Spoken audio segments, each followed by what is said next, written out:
The views expressed on this Turnbuckle Tabloid live stream or Turnbuckle Tabloid podcast episode do not reflect the views, thoughts, or opinions of the Rageworks brand, including the Rageworks podcast network, Rageworks content partners, advertisers, and affiliates. Viewer and listener discretion is advised. Hey, what's going on, everybody? This is Lee Walker, Sportskeeda journalist and your host of Perched on the Top Rope. And I am here today on the Turnbuckle Tabloid. 5, 4, 3, 2, 1, 0. All engine running. Liftoff.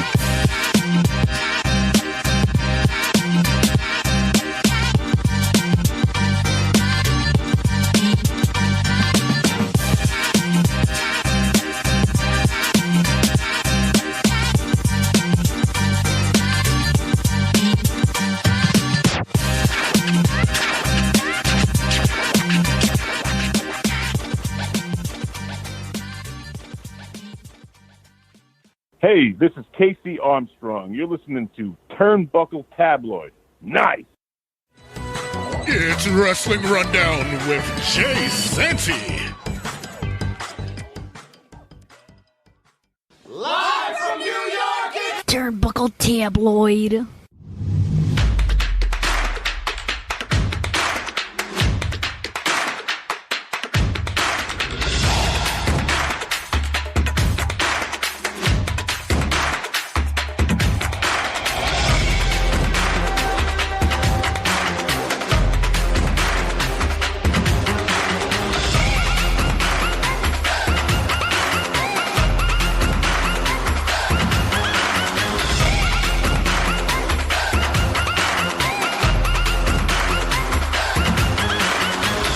Wrestling Rundown, ladies and gentlemen, and I'm not alone on this ride. Got to get my boy, sit down and have the conversation on some wrestling news. Your guy, my guy, our guy, M2 Week stops by. He stops by today, and hopefully the young man is caught up on all his wrestling due to some unfortunate events. My man was out of commission for a little bit, but he's back. He's on the grind. Yes, sir. And he's ready to get in, talk some wrestling news. So as always, I am the Norm McDonald of this segment, and this is your Weekend Updates Wrestling Rundown. So, M, seems as though that two things that happened back to back that seems to be happy for everyone is A, Vince is out of creative, and B, yes, sir. Ronda Rousey's retiring from all combat sports. I didn't hear that one. Apparently, old Ronda. Oh, she can't stand criticism. Poor baby. Oh, poor Ronda. Somebody said that she can't wrestle, so she's gonna go home. Oh, she did all the martial arts. She knows all the legit moves. She works so hard. I don't know why they don't like her. Maybe because you're a little bitch. Well, to be fair though, she did have like a really tough upbringing. Her mother was like a real bitch. So like, yeah, it's and to an extent I do feel bad because I'm not gonna say she was a bad wrestler. You can't deny she was good in the ring. Y'all can hate, but you can't say she was bad. No, that's what makes me mad about a lot of her criticism. Yeah, we've seen bad. Exactly. We've definitely seen Jay Cargill. We've seen bad. But yeah, so Ronda will be out I guess making more babies and stuff like that, putting it together. So just don't step back in the octagon, sweetheart. Yeah, and Dana is like fiending to see if he can get her back. But oh my God. I don't think that's happening. He wants her embarrassed. Right. Also, there is some talk and possibility that new championship belts are going to be presented soon enough. It seems as though that the old nickels and pennies of the tag team titles looks as though that they're making their way out, and they're going to be bringing in some new titles. They were on display in the back of the Gorilla about a week ago, and they were testing it out prior to the show to see how they look under lights and such. There were two belts, two styles of belts that were made. So they were wondering which ones would look nice and pretty on the velvet, drape carpet tapestry thing that they have there, and when Hunter pulls the top off, the covering off, and see how it comes out. Is it about time that we're getting new tag titles? Oh, it's been about time to replace the nickels and the pennies. But I get nervous when I hear rumors about new belts because it takes 2 seconds for them to get scrapped. Right. I really do want some new titles though, because I've been so bored. Like, I think the craziest thing is, who made those titles look the best? It was crazy. Vladimir Kozlov and Santino Marella. I thought you was actually going to say that it was Kofi and Evan Bourne. Oh, Air Boom, yo, that's a throwback. Yeah. Or the Nexus. Yeah. Core, whatever you want to call it. But can you imagine? That's how long those belts have been in circulation. I'm saying, who were the first ones? Wasn't it Cody and Drew? I believe so. Yeah, then when the Usos won them, and I think that's when they changed the colors of them. But yeah, that's how long those. That was the brand split in 2016. Yeah, that goes to show you how long those belts have been in circulation. Jeez. That's what I'm saying. Like, good Lord, 2010, I believe, or 11. Not 10. So there is some discussions that NWA is now going to, well, not discussions, actually been officially made, that NWA is now going to be branching out in two sectors. Number one, they've got a TV deal. They'll be on the CW. They have 2 shows lined up for it. It'll be their NWA Power, as well as one of those behind the scenes kind of shows. But I don't think it's going to be like the all access as AEW. I think with them, they're going to stay in Fabe. So I think that's going to be okay. And also that you're going to get wrestling your way, my sir. NWA is going to have a new territory, and it's going to be down your line, the Mid-South area. Okay, that's promising. Yeah, so Mr. Corgan over there is doing some big things over there. I know somebody who's totally doing bigger things. Really? So we'll get to those things. Yeah, they're nonstop with it. Yeah, we'll get to that in a second. That's actually our main event. There's news that Brock Anderson and his father, Arn Anderson, have been released from AEW. Shocking? I mean, do you see? We see a king was just born. Do you think they can do the same thing? I don't know. I think that sometimes the greener pastures aren't always so green. So I don't know. I mean, because I'm with you on that, because Brock hasn't exactly been impressive. Right. And just maybe they could bring him back and get him into the PC. This is what, and this is the discussion that people are having now, that AEW is the retirement home. They become Florida. They become Fort Lauderdale, the Palm Beach for WWE wrestlers, where WWE is taking up all the young up and coming AEW wrestlers. So I don't know, because they know how to fucking use them. Yeah, but that's the problem with we've all know the problem with AEW is Tony don't know what he's doing. Tony's just being a fanboy right now. Yeah. So of course he's gonna do the TNA thing. He's gonna have the new up and coming guys put over the old WWE talent. Yeah, it's been one of those moments in time right now where you're actually thinking whether or not we're seeing a screenshot of years gone by, like 25 years ago, almost 30 years ago, when the whole WCW change happened, and they too were taking in the old guard of WWE. But with them, they were able to continue the magic. Here at AEW, it's almost like a cash grab, and it's like it's almost as though that it's a desperate hold. I don't know how these fans haven't compared Jericho to Hogan yet baffles me. It's true. It's true. That the Jericho and Tony are Hogan and Bischoff. Eric Bischoff. Absolutely. So yeah, and speaking of WWE, there's possible talks with them and their TV licensing that Raw might actually be moved from Mondays. What's your thoughts about that? Oh God, where are they gonna put it? Please don't say Wednesday. Well, there is a talk of possibly moving it to a Thursday, and Thursday Night Raw. Right, so that could go back to back with Friday Night SmackDown, because SmackDown's already got a home on the USA Network. So just go straight into it. Right. So okay, I kind of like that. Right. So it's SmackDown's already it's going to stay on Fridays, but they're going to be moving to USA Network in a year or two. And which means Tony can have mega title Mondays. Oh man. And just briefly, I know we're 2 weeks past and such, and I know you didn't get to see it, but were you able to catch up and get and gain a sense of what happened on that Tuesday night? Which Tuesday night? When NXT and AEW slaughtered the. Oh yes. Oh my God, bro! They threw the book at him. Can you really blame them?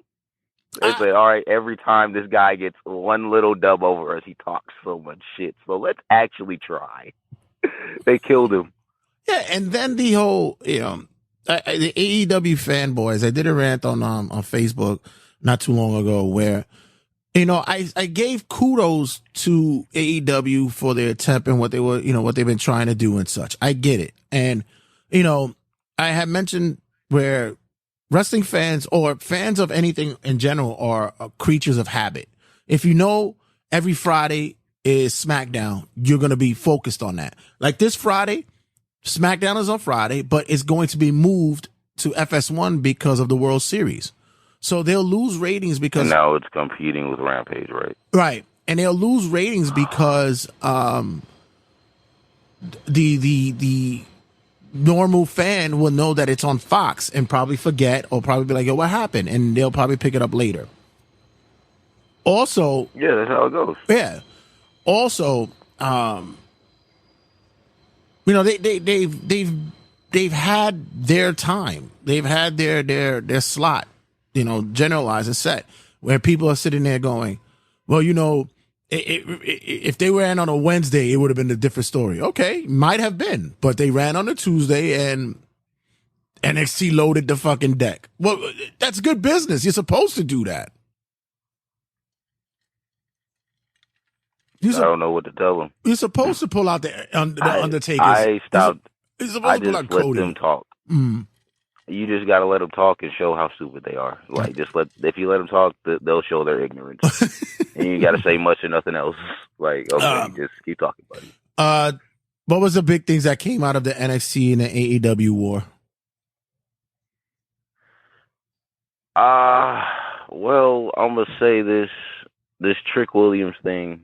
I think it's cheesy. Mm-hmm. Because especially if it really is going to wind up being Carmelo Hayes, that's how that. Why can't everybody? Is nobody ever been just friends? Like, does every tag team have to feud? Nobody can just go out friendly. Nobody. That's what I said. I said, why can't they just go amicably and just walk out and just be like, all right, we had our run. Why we don't need a heel turn? We don't need a sour ending of a friendship. Just, we got to do. We don't separate need things, jealousy. Man. Yeah. Like, bro, you're gonna tell me he got jealous because he got a shot at the main event. My boy's up here eating with me. Like, come on, right? Like, what? Nope. Now I swear, it better be somebody else because we haven't proved it. But the cliches, we know. Right. But it's all. Oh, and also, like I said, I'm a hype for Brian Pillman Jr. Lexus King. That intro. Yeah, Lexus King is crazy. I like that. I thought it was gonna be Brian King, but he just the whole new name. Yeah, because I love it. I never knew my dad. Like, what does he have to do with me? I don't want anything. I like stuff like that. That's realistic. Right. Like, people can relate to that. That's what we need in wrestling. More relatable stuff. What about the on the opposite side on the for the other team with AEW? They piss me off constantly. I must say, because they make it so difficult, bro. They have the tools to be the ultimate wrestling company, and they never cash in on the right shit. They cash in on everything that's just nerdy, cringy, and it's gonna get wrestling laughed at. Well, I must say that the whole Adam Copeland match that they had that night wasn't bad until they had the shit salad that came afterwards. They just threw everything on the board and had everybody running out and doing it. There was too much going on at one time. It's absolutely. I think that's what it is. It's just a smorgasbord of just nonsense just getting thrown out there.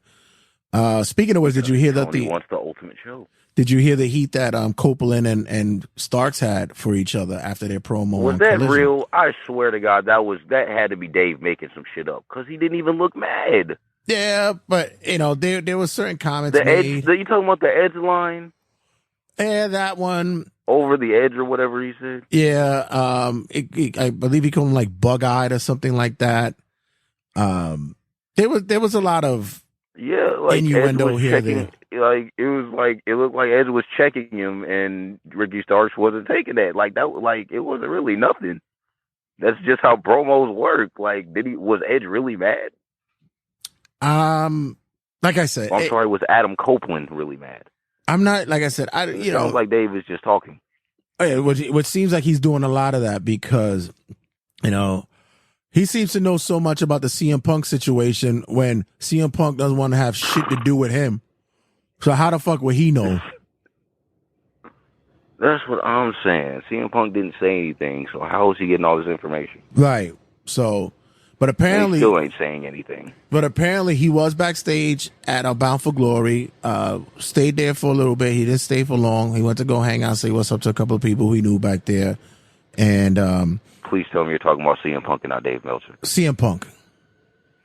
Yes, that's why I wanted him to go. Don't go to WWE. TNA needs to. I want TNA to take over so bad, so bad, because they're low key the adult wrestling show. Their wrestling show actually makes sense again. It's been Impact was going off, and now we're TNA again. We have got to let them take over, bro. Well, this will lead up to the main event,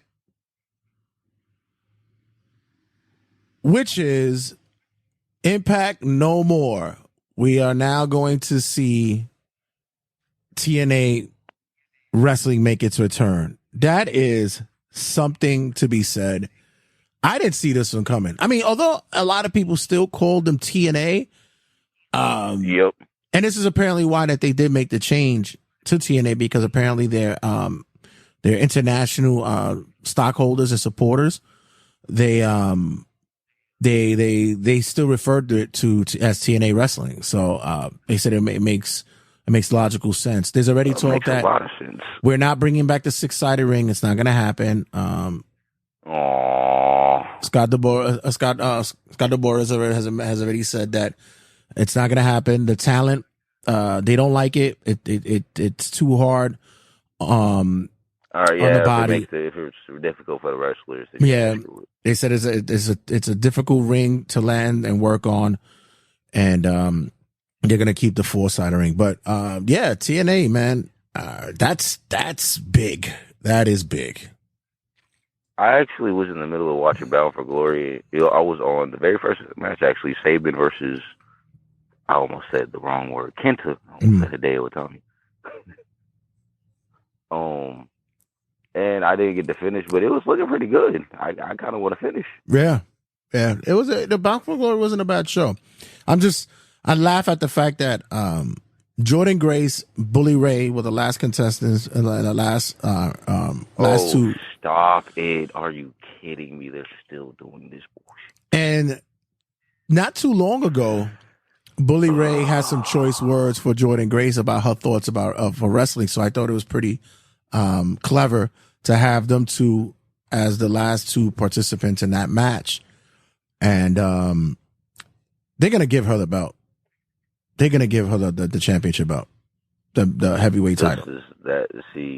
That's the problem. Yeah, they're gonna give it to her. We're not doing Tessa Blanchard again. Yep. That was a mistake. It's gonna happen. They're gonna give it a belt. They just got to be the ones. They just got to be the one. Why? Oh my God, bro. Nobody's gonna buy that. Speaking of buying, the hope is, although Access TV is basically the sole proprietor of Impact TNA Wrestling, there is hope that possibly they have an extended or a separate show to have as well that could be found on another network, because God, it's like finding access on your fucking cable provider is like literally looking for the access of the universe, of the world. Are you able to pick up like Impact Wrestling easily? I do everything online. Yeah, that's exactly what it is. That everything has been online accessible. Speaking of that, as well as that, just doubling back, they've been saying that Edge, Adam Copeland, has been doing some high numbers on YouTube for his work in AEW, and I'm saying yeah because everybody else is watching the other show and they want to go find out what he did over there. Hell yeah, that's exactly what it is. We want to know what Edge is doing on the wrong show. But isn't it crazy how the first time in history it's not Edge and Christian, it's Christian and Copeland. Christian first, most definitely. Christian and Copeland. By the way, that cheesy ass segment with Nick Wayne explaining to his mom being all cheesy and shit. I was so bored, and then Christian walked in. Yeah. He is comedy fucking gold. Should have picked up the phone. I died laughing. Oh man, what was He's a beast. Oh man, what was the quote? The meme that I put on Facebook. It was in the group, in a Turnbuckle Tabloid group. I have to find it. It was about Nick Wayne, and I was like, yeah, perfect. Makes so much fucking sense. It was how they compared shit, I'm looking for it now. Until I find it. By the way, what's your thoughts about Sami Callihan? Is there any do you believe that he's gonna land in AEW? Oh God, he's not with the Impact anymore? Nope, his contract expired. He's gonna resign. Because no, because that's gonna lead to Moxley versus Callahan. We don't need that. Or pair them up. Oh God, he's gonna join the BCC.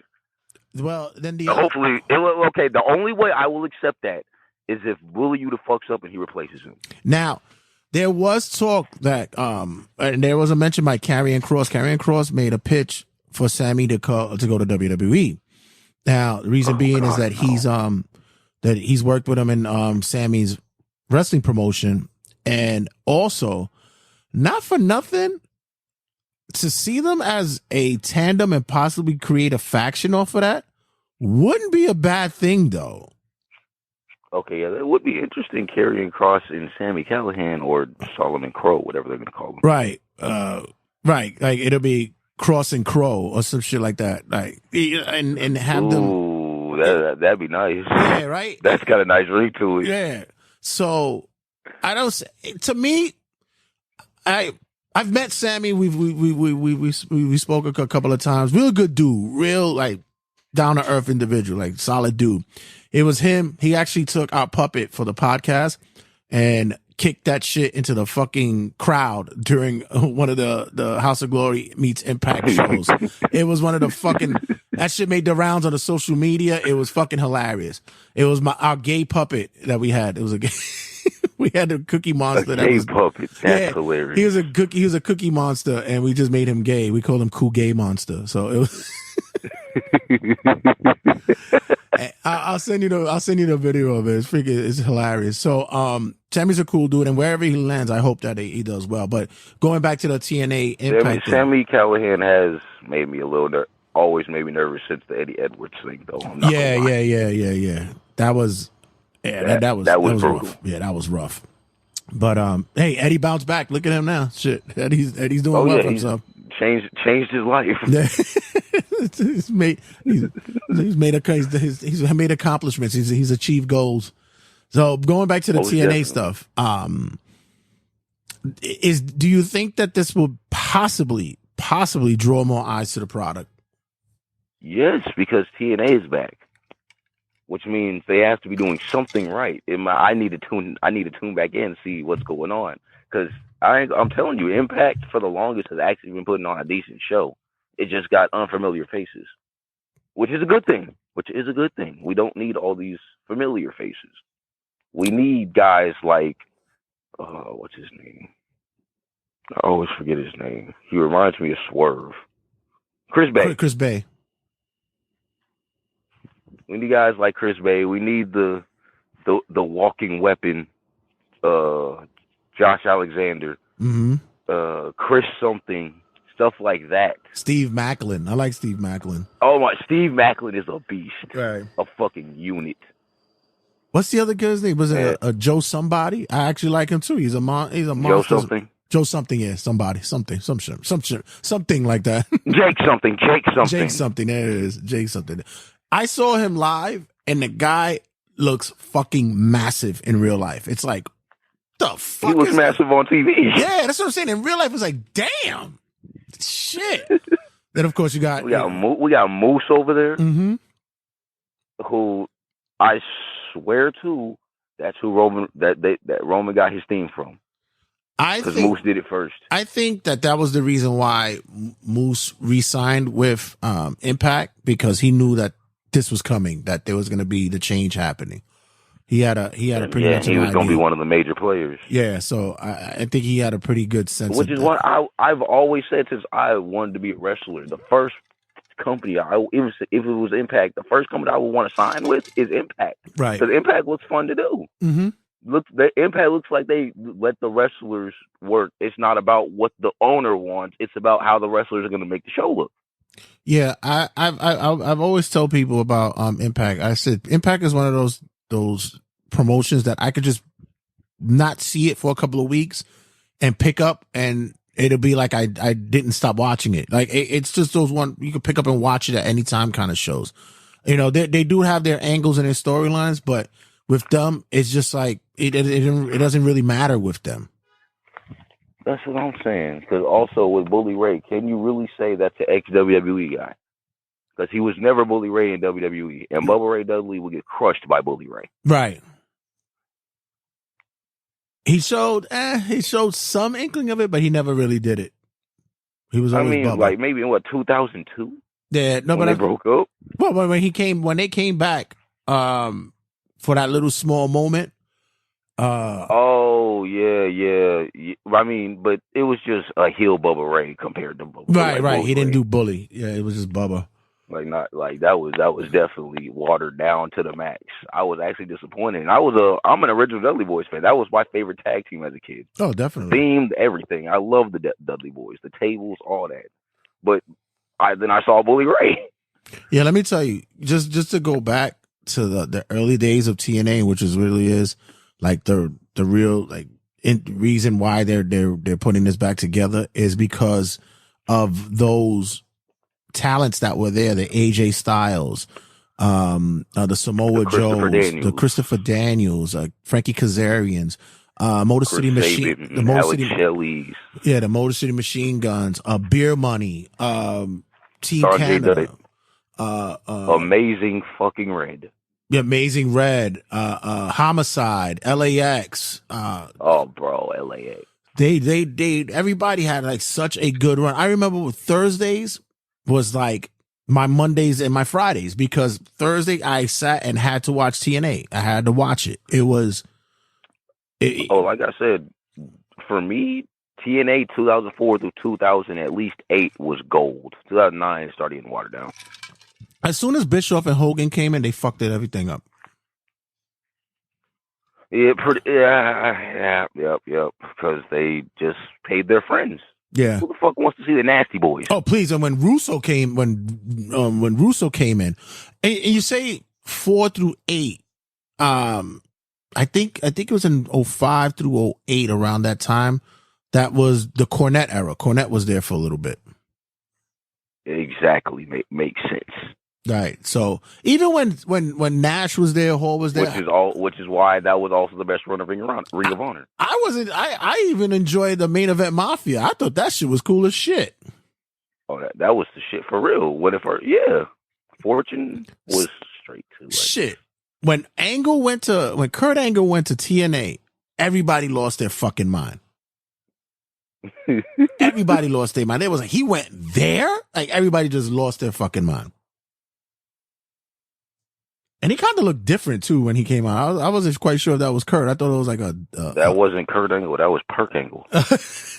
Yeah, Perk Angle, because he was on him, boy. But he was still going. That match that he had with Abyss. Oh shit! Oh my god! Everybody loves that cannonball. Oh my god! Off the stage, and that's the other one too. Yes. Abyss was like a major play over there too. Like whatever. Hell yeah, they needed a Kane, and they got a Kane and a Mankind at the same time. Exactly. Yeah, they meshed them both together and got Abyss. But yeah, and there was a time where that women's division was untouchable. Like there's nothing WWE could have said or done that woman, Gail Kim, Awesome Kong. I'm not gonna lie. Until about 2013, maybe 2014. The WWE Women's Division was garbage. Hell I yeah. 100% agree. I 100% agree. The women were going off over there. Yeah. I would even take that Lady Frost chick. Yeah, listen, Gail Kim, Awesome Kong, Mickey James. They were tearing it up over there. The beautiful people. Velvet Sky. Yeah, the beautiful people. Not Raka Khan. We could keep her off the list. We could keep Raka Khan off the list. Well, nah. Trinity. Yeah, they had their leader. I mean, their leader. Yeah.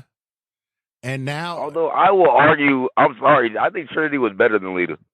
You think so? Trinity was her. What was it? She got more over than Kid Cash. Who was the other one that I like? Was it Roxy Laveau? That's who I like. Oh, Roxy. Yeah, Roxy was hard. ODB was another one. That was the hardcore. That was the hardcore one. She was the one that I had to drink. I saw her one time when I started finally drinking. I was like, oh my God, she's on TV. Give me the bottle. Shit, man. EY, man. When Eric Young during his early days, and then he broke through and was finally championship material and shit. Man, we're not gonna act like they didn't say Daniel Bryan's got a beard. He's got a beard. But that was like 2015, 2014 though. Eric Young, like I love the marriage between him and ODB. Oh yeah, and then they win the tag titles. They did the women's tag titles. Yeah, they won those.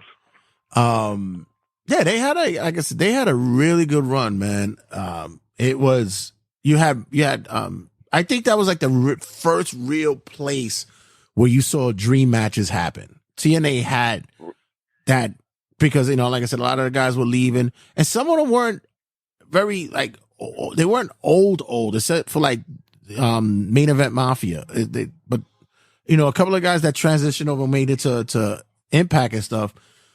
They were still, in their prime, and we saw some solid matches on that way. I'm missing a bunch of matches because, Impact matches are so hard to find. But for instance, there's a match between Samoa Joe and Amazing Red for the Impact, the X Division Championship. Mm-hmm. I can't find it anywhere, and it makes me want to cry. Well, you better Amazing Red won. You better go on Pluto TV and look for it because they have their own channel dedicated to Impact Wrestling. I want to add it to my collection. Yeah, I know. I can't add it off that. Well, you could always go because YouTube. I believe Impact has their own channel on YouTube, so I think a lot of that stuff should be there. Oh, trust me, I've searched up and down. That's the only one missing. He beat because he beat Samoa Joe for the X Division Championship, and that was one of my favorite matches. I cannot find it for nothing. Listen, the early days of TNA, you had, when they first was starting, like Red was there, SAT, hell, Raven and that crew went over there in the real early days. Raven was in there. Yep. Punk was there for a blip. R-Truth was the second world champion. Right, exactly. Ron Killings was over there. Ron the Truth Killings. Yeah, so like those early days of, and I'm telling you, when that company came out, I was like, really? Like, what the hell is this? And to know that Jeff Jarrett and his pops put it together and all that shit, I was like, okay. I'm intrigued, and to know that a lot of our guys that we knew from from outside of town, from New York, was on that. We were like, yeah, let's get these boys some work. So God, yeah, those early TNA matches, they were entertaining, man. Absolutely, like I said, TNA was almost on par with competing with WWE at one point. Yeah, definitely. And then Bischoff took over. So and let Russo come back. I'm hoping that that was Dixie Carter. I'm hoping that they're gonna give that same feel.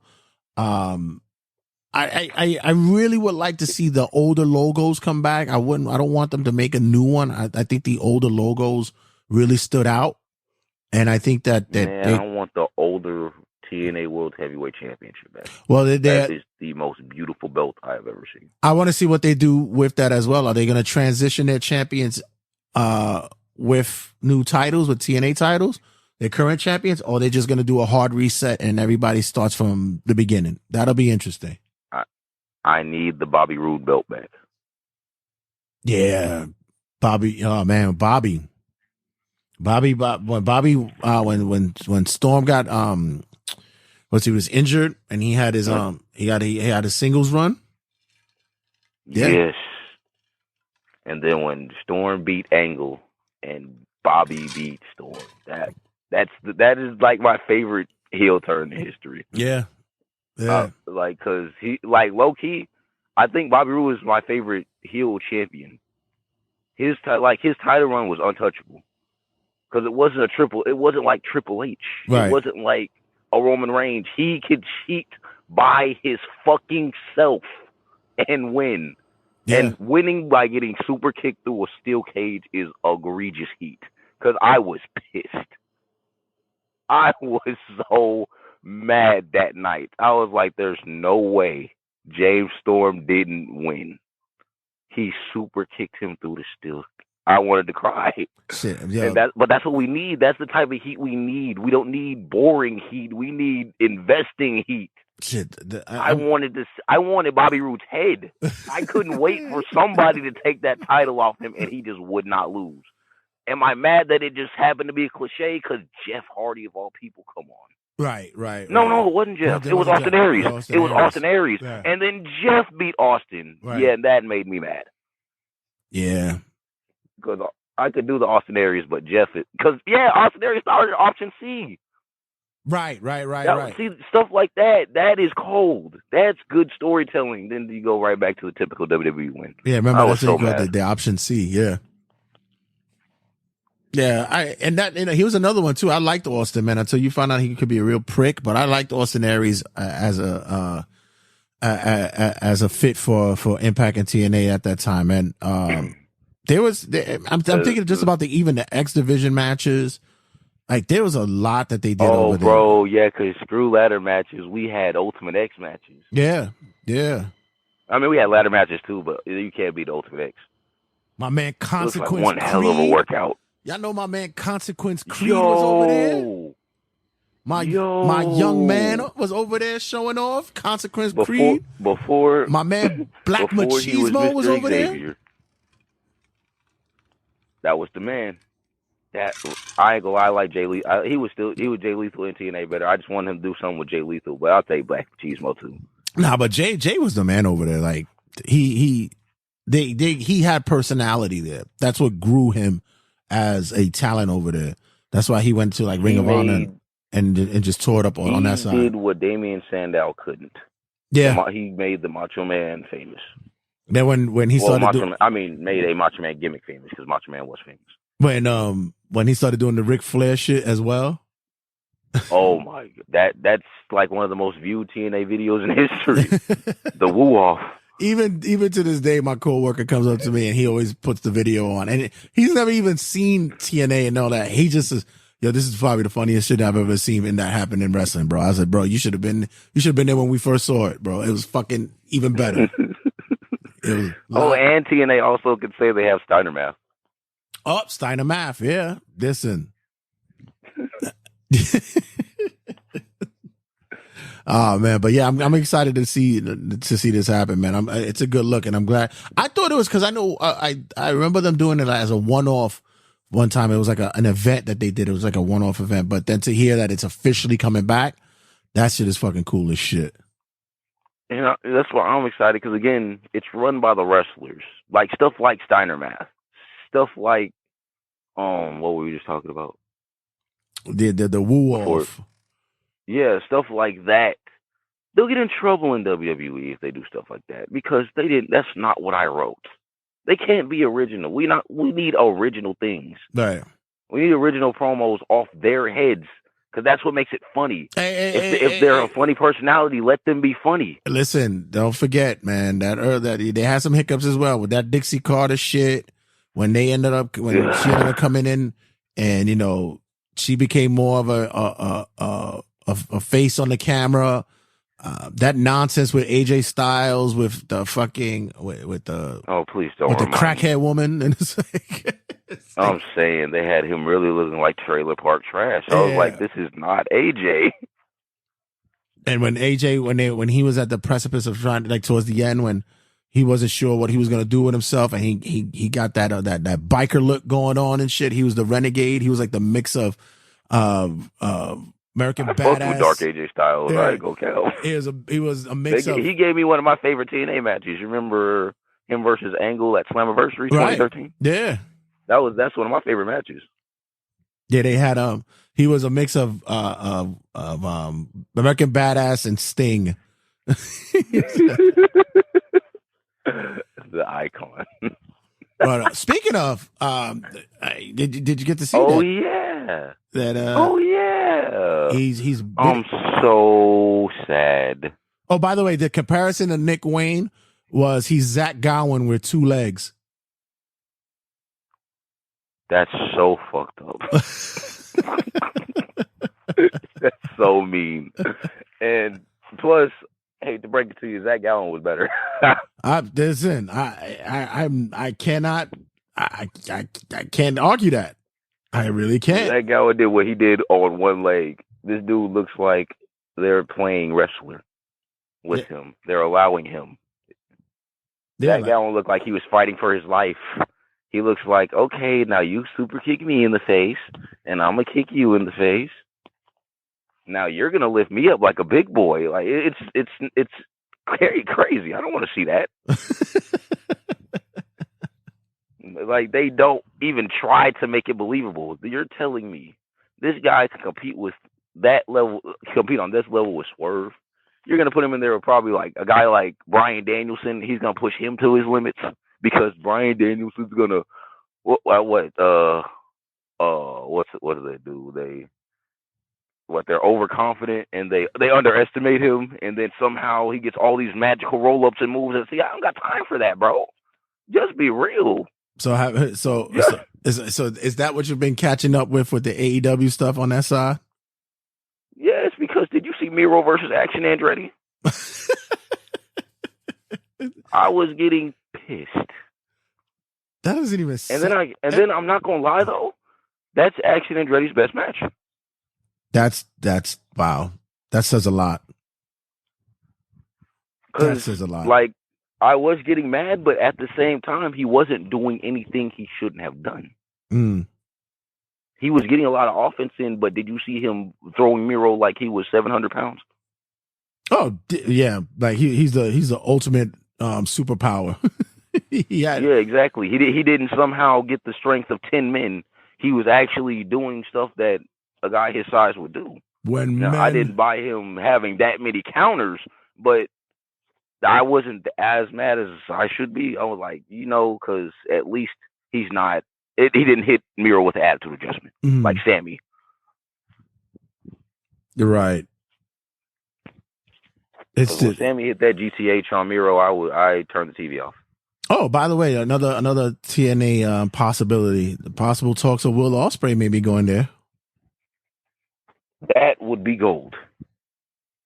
Because no, not AEW, please. Y'all can have y'all little crossovers, but no more AEW for Will Ospreay.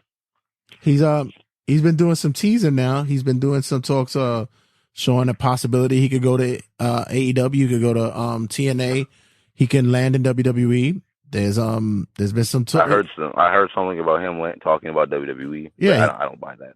Well, he said that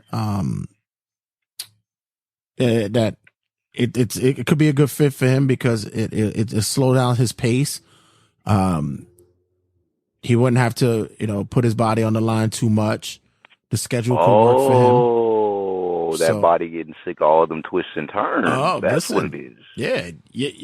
WWE is not gonna get the New Japan Rev Pro fucking Will Ospreay. He don't got to do 6 Canadian destroyers, 7 cutters, and 3 450s anymore. Yeah, no, that's done with. Yeah, we're not doing that. So, just to wrap it up, what was your thoughts of the past couple of weeks of wrestling? WWE, as we mentioned earlier, they've already mentioned the head of Endeavor, TKO, has said that the old man is out. Triple H takes creative all to himself. He's all in control. Do you believe it? Now that I want to, I just don't see Vince giving up. I really don't. But I might be paranoid. I think this might actually be the one because he's not the boss anymore. He don't own it, so he might actually be gone, and we might actually have some common sense and be like, Triple H is doing way better on NXT than Vince ever did. So, the product is looking different, and I think a lot of people are actually enjoying it. I'm not sure how many people are invested still with the bloodline stuff, but I like what they did when how they split the Usos up and how it's coming along. See, and that's what I'm saying, bro. That's why I'm mad at the bloodline, bro. All this doesn't need the title. Right. Somebody could be focused on something else by now. Roman needs to focus on his family because that's an interesting dynamic in itself. And when Roman gets that title off, he's going to be an angry little baby. He's going to just be just throwing man fits everywhere. That's what we want to see, but they just keep on keeping the title on him. It's pointless at this point. But you're just adding days. I'm more with the thoughts of how Jimmy, who's your favorite now, Jimmy is he's trying to get into that. I'm big. I'm the badass. It looks like he's trying to get into the Roman role. See, that's what I'm saying. Like, we need Jimmy in the loose cannon character type thing because he's like I like the dynamic of him trying to slowly take over the bloodline. Right. So have him be a loose cannon, not do exactly everything Roman says, but also helping Roman out so we can stay unsuspicious. Right. Anything else? And Jay is still screaming on the mic. Anything else that's been you've been paying attention to in the past couple of weeks that's on your radar? This may get me some hate. I'm sorry, but I know this is supposed to be quote unquote Daniel Bryan's last year. But he's pissing me off. What do you need wins over Ricky Starks and Swerve for? I thought you were there to make stars. Right. You got 2, if I'm thinking right, maybe even 3 over Ricky. And Swerve just came off of a fresh pay-per-view victory. You couldn't have gave him the dub. Right. If you got to have a run where you're just going to win, there are pointless heels on that roster you could be beating. Mm-hmm. No, you're right. not the shit that needs to be relevant. They never keep what's hot relevant. You know who's hot right now, and they're not doing anything right now? They're you know who's a jobber right now, but is one of the hottest things? Who's that? Goddamn Daniel Garcia do the damn dance. Yep. And he's just a joke right now. He's in trios constantly, and he's losing. Do something with him. Well, this is the they are. They're making it look like they're going to break up because they won't let them do the dance. That's lame.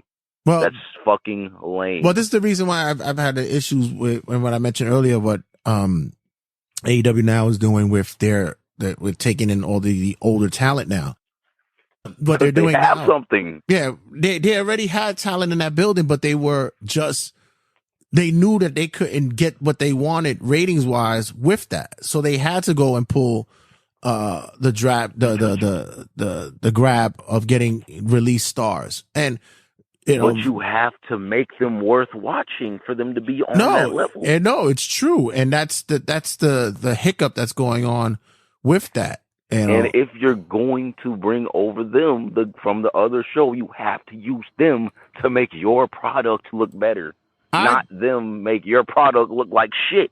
I just said that they kind of look like hypocrites when they were saying that, we're gonna take all these indie stars and make them household names. Oh, the only hypocrite is Tony. Yeah. Because, trust me, the ones that want to stay, the ones that will have no doubt stay relevant are staying relevant. Orange Cassidy is champion again, for crying out fucking loud. Kenny Omega is about to get a title shot because MJF is about to beat his record. And I swear to God, I actually want him to win. I'm not going to lie. That would be crazy. Because, you see he's going to beat the title. You see he's going to beat his title reign. What if he beats him right before he would beat the title reign? That doesn't happen. Right. That's a case where the bad guy could actually win. Yeah, that's that could be tricky. That can be tricky. That's some heat. That's some massive heat. Yeah, that could be tricky. We're gonna be pissed, but I would actually want to see where that goes because I'm not gonna lie. I like Omega in the ring. That match with Kyle Fletcher was amazing. Funny, right? Out of all people to make that match is a tag team guy. That's what I'm saying. Out of all the matches I watched all week, the only match I added to the collection was that match. Yeah, but other than that, mind you, I haven't fully watched some pay-per-view things. Oh, you haven't gotten to that yet? Yeah. Like I said, I got to finish Bound for Glory and maybe go back on I got to go back on Fastlane. I got the results, but I didn't really pay attention to the matches a lot. So I got to see if they need to be added. And I heard Halloween Havoc Night 1 was actually pretty good as well. That too. Yeah. So, Night 1? Yeah. Because it's because the only thing I heard about that was Chase U. And Becky dropped the belt.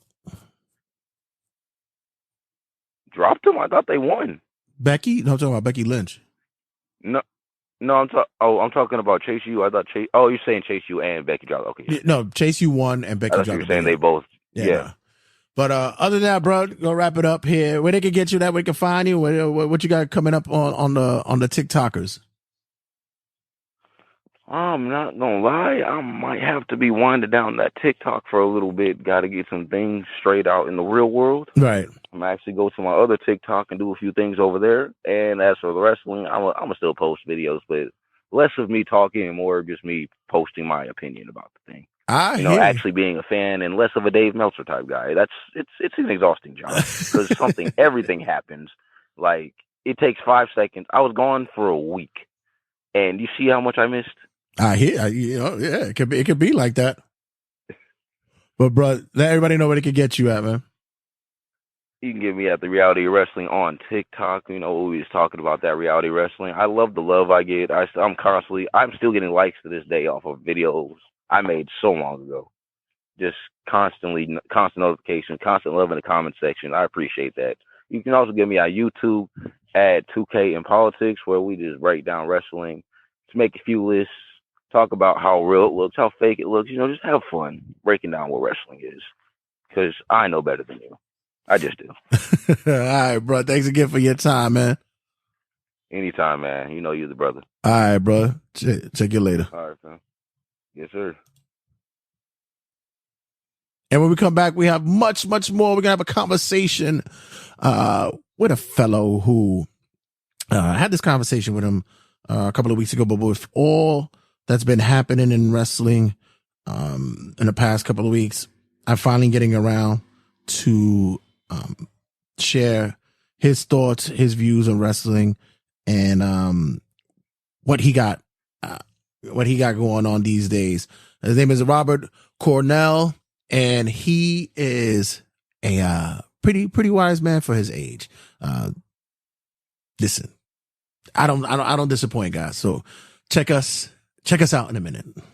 What's going on, everybody? Tony G here, better known to the world as Josie's Boy, aka your girl's favorite artist. And today I'm here to tell you about my company, Painted in Blue. Painted in Blue is a creative lifestyle established in 2017, and we specialize in handmade custom leather goods. We coined the term luxury minimalism because we believe even in your everyday life, no matter how much running around you have to do, you can still stand out and be fly. We create everything from luxury handbags to wallets and some of the best leathers you can find that you would love to carry on a day-to-day basis. So if you believe in looking fly while you handle your business while pushing fashion forward, make sure you guys go to paintedinblue.com. Don't forget to follow us on social media at _Painted in Blue on Instagram and on Facebook at Painted in Blue.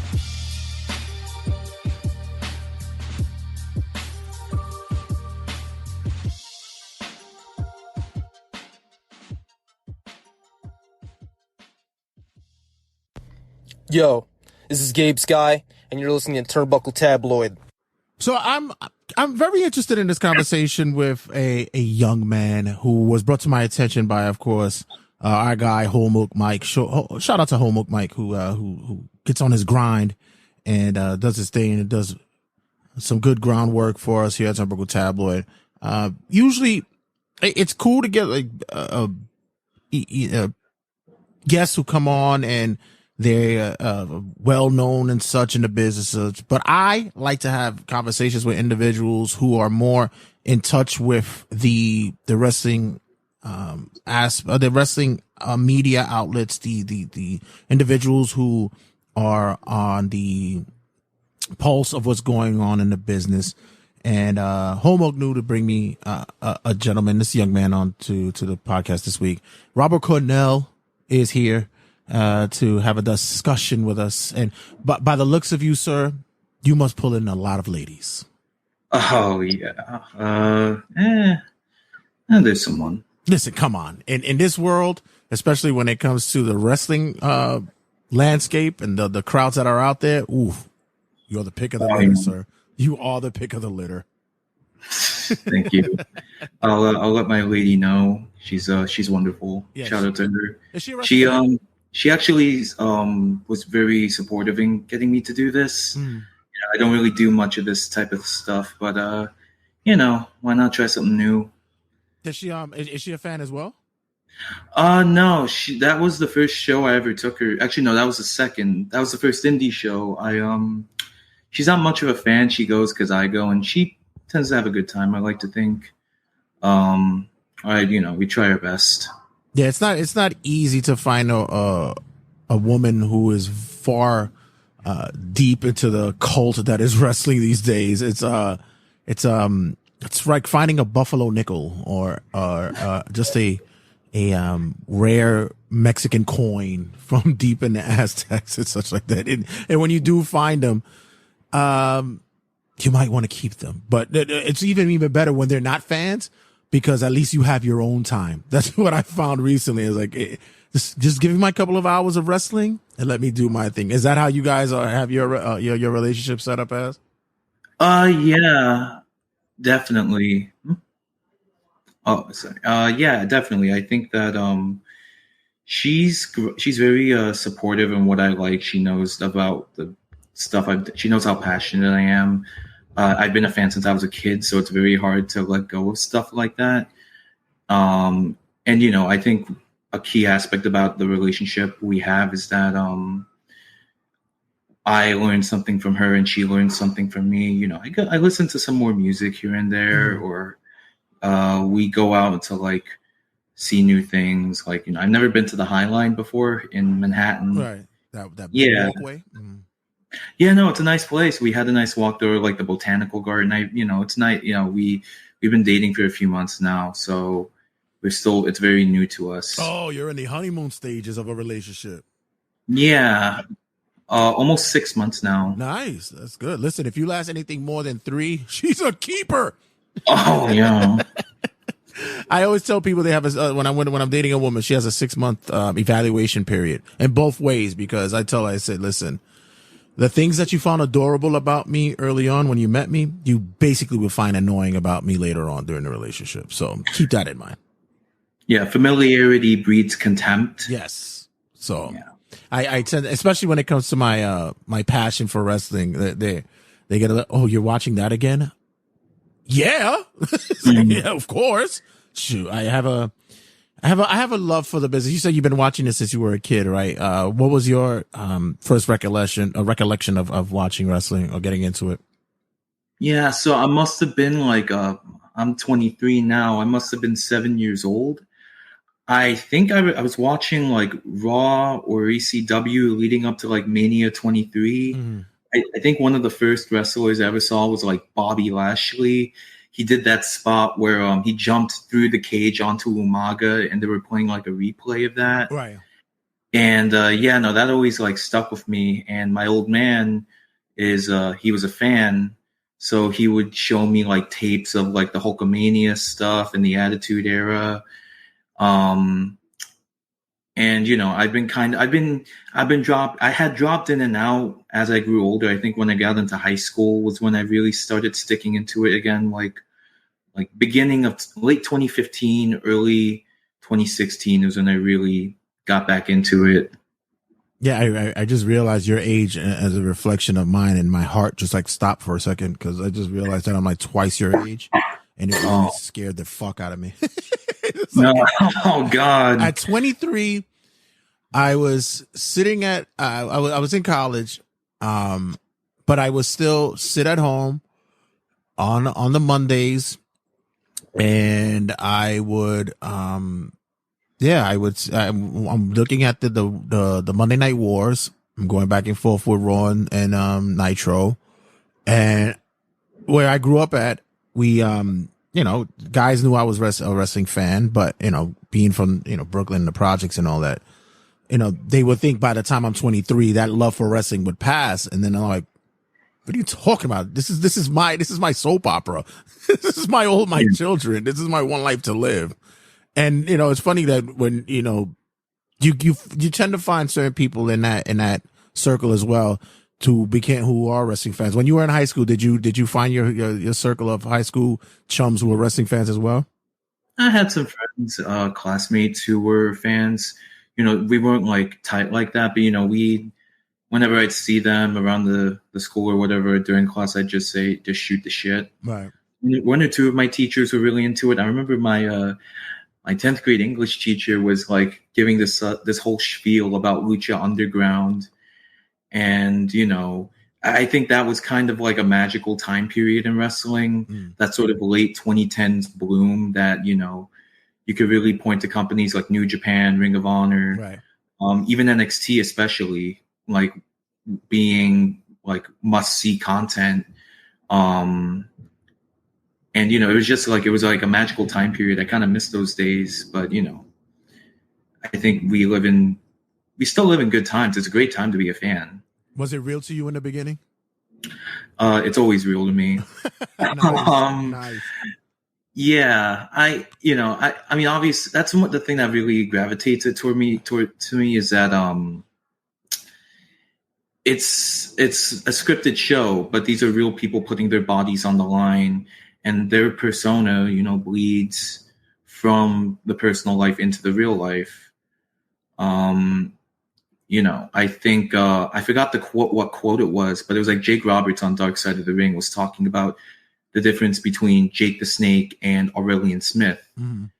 And I just find that bleeding of identities into each other so fascinating. Yeah, I have the same premise with people who are shocked that at my age I'm still a big wrestling fan, and I tell them, I said, yeah, but you watch Marvel movies.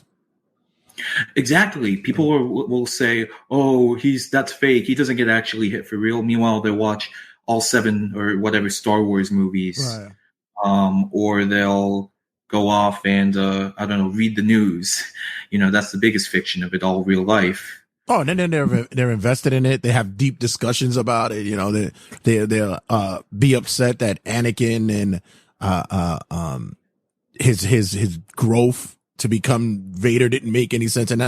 But yet I'll have the conversation of why CM Punk really should have been AEW champion. Where it was like, that's scripted, right? It's like, it's the same shit. Yeah, it's all the same idea. We're invested in these people. We almost idolize them in some ways, and we turn them into like abstract ideas that we just talk about, and we get so behind it. Yeah, you know what I mean? Like, I think that you bring up Punk. I think he's definitely like one of the most talked about people in the past couple of years, for better and for worse. Yeah, like I think that it's kind of grim, how the CM Punk discourse has sort of evolved. We were so like joyful and happy to see him back, and then within 2 years of time, he's gone. Yeah. And I get this notion from a lot of people, and it's either you've always loved him or you've always hated him. There's never been like this changeover factor. I hardly ever get that. I used to like Punk before, but I don't like him anymore. Like it's always one or the other. And I think in this day and age, that being that polarizing had been such a beneficial part of the reason why he was a legitimate fit for AEW. And I think that at some point in time, there's just a lot lost in there. Your thoughts on how the exit went for him, and was it best for business, as they would say? I think that Khan bent over heel for him way too much. He could tell he was a fan, and the fact that he had to fire him in front of his hometown, definitely you could tell broke his heart. But like Khan, I think TK just let him get away with too much. I think that I'm not saying that the Elite are totally right either. I don't really think that Perry was right either. I think that I don't want to play centrist. I don't want to do the Redditor answer of everyone was wrong. But I think that you can look at this and say, Punk was justified at points. The Elite were justified at points. But I think that it just boils down to pettiness. I don't know how legit it is, but I read that the Bucks didn't want to meet with Punk unless he didn't have drama for 6 months. Mm-hmm. Like, come on, you're the EVP of a growing promotion in this country, entering a market that was once stagnant at a national level a couple years ago.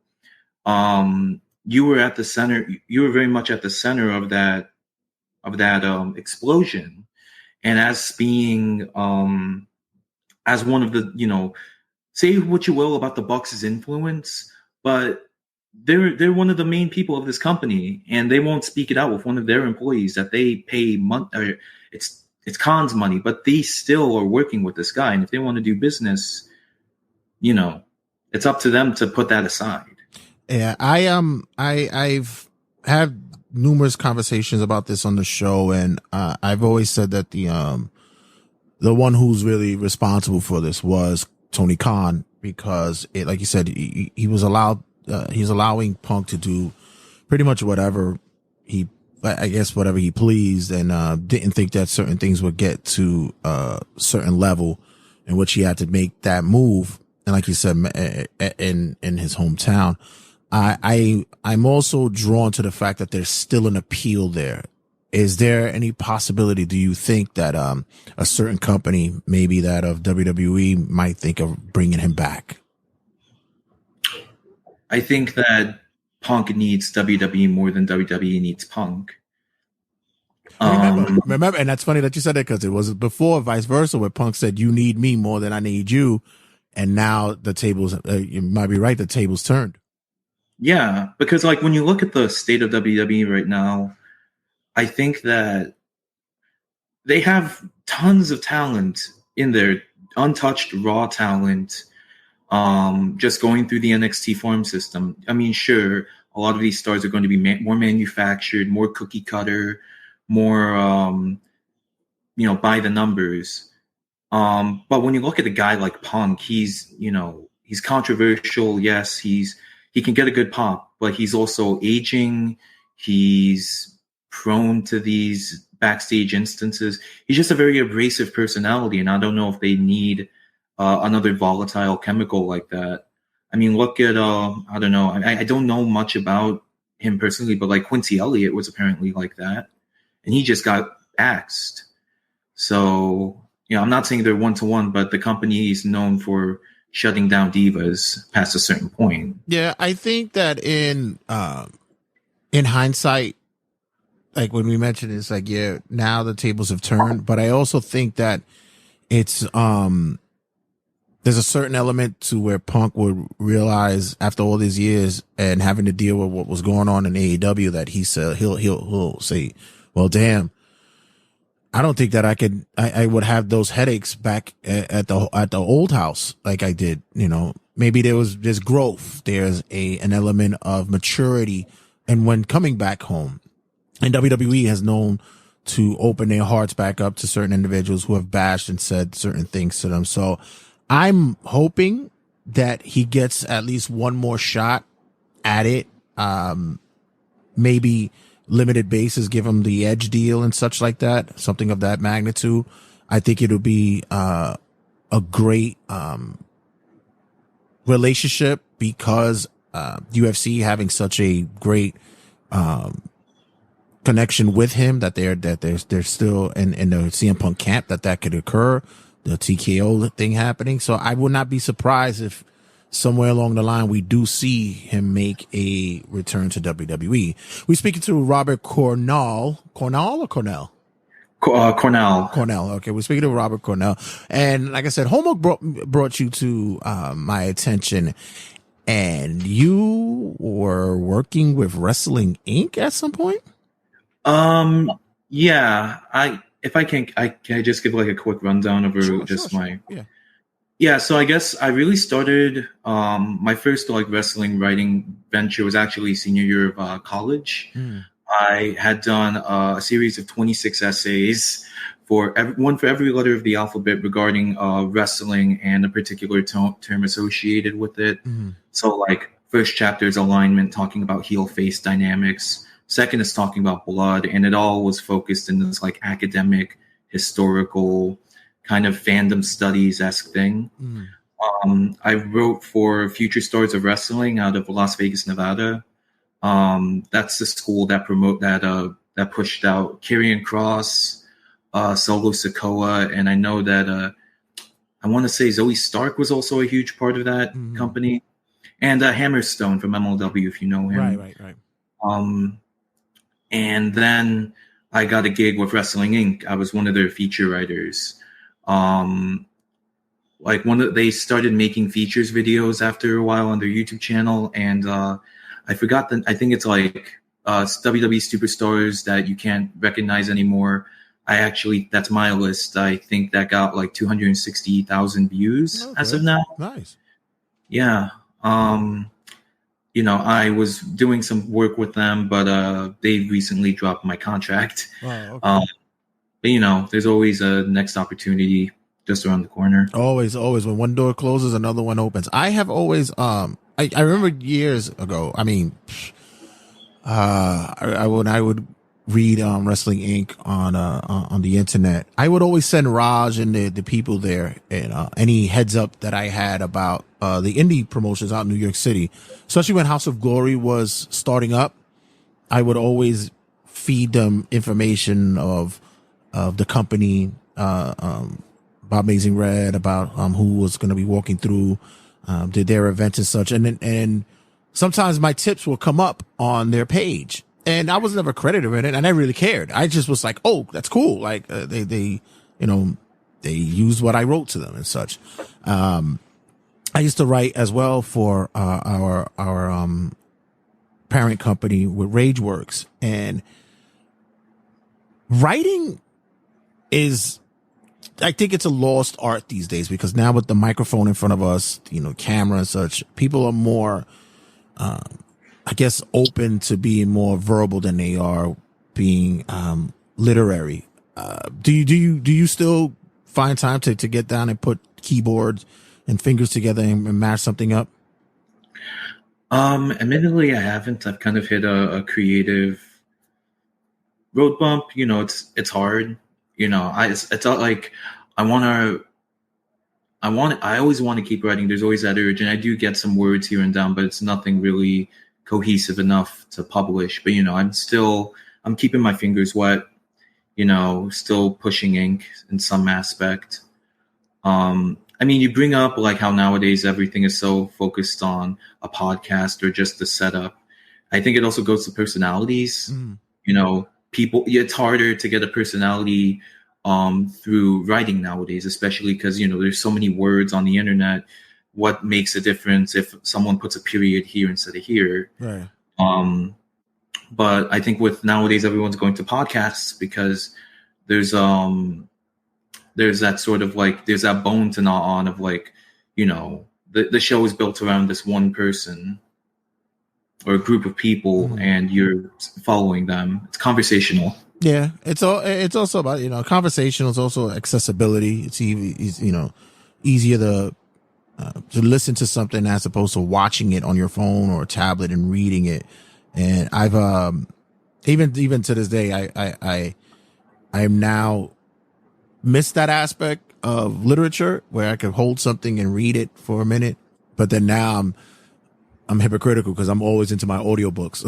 It's so easy to do all that. Have you yourself been wanting to dive into possibly doing your own thing, podcasting and such of that magnitude? I've thought about it. I'd have to work out the logistics of it. But I think, the thing is that it's so congested. Everyone's doing a podcast, it seems. It's on one end, it's like, it'd be cool to do a venture like that, gain some experience. But there's also, that, I don't want to say futility of it, but, there's that, worry that you'll get lost in the shuffle. But in the end, it's doing it for fun. Right. I'm not, that's ultimately why you do anything in life, I think, is to feel some type of gratification out of it. So to answer your question, I would like to do it someday. Yeah, I've been, knock on wood, 6 years, almost 7 years doing it. And I tell people, because everybody's like, oh, how much money do you get for that? I'm like, dude, if you go into this business, especially a wrestling podcast, for money, then you're looking up the wrong tree. This is not what it's for. I love to have the conversations on the show. I love to discuss what, my love for wrestling. I love to have conversations like with yourself, other wrestlers, other individuals who enjoy wrestling as well. And that's what it's really about for me. And it's cool when I go to an indie show, I go to an event and somebody recognizes me or they come up, yo, Jay, I want to get on your show. Blah, blah. That's always cool to me. That's actually been my reward. As hokey as it is, that's what it is for me. So I always tell people, if you're going to get into podcasting to believe that you're going to, draw money from it, yeah, good luck with that. But was that the same thought process when you were doing, writings and such about wrestling, when you were working for Wrestling Inc.? Was it for the love, or were you looking to get paid for it as well? Admittedly, I did take the Wrestling Inc. gig for money, because they were paying me. I'm not mad at that. Yeah.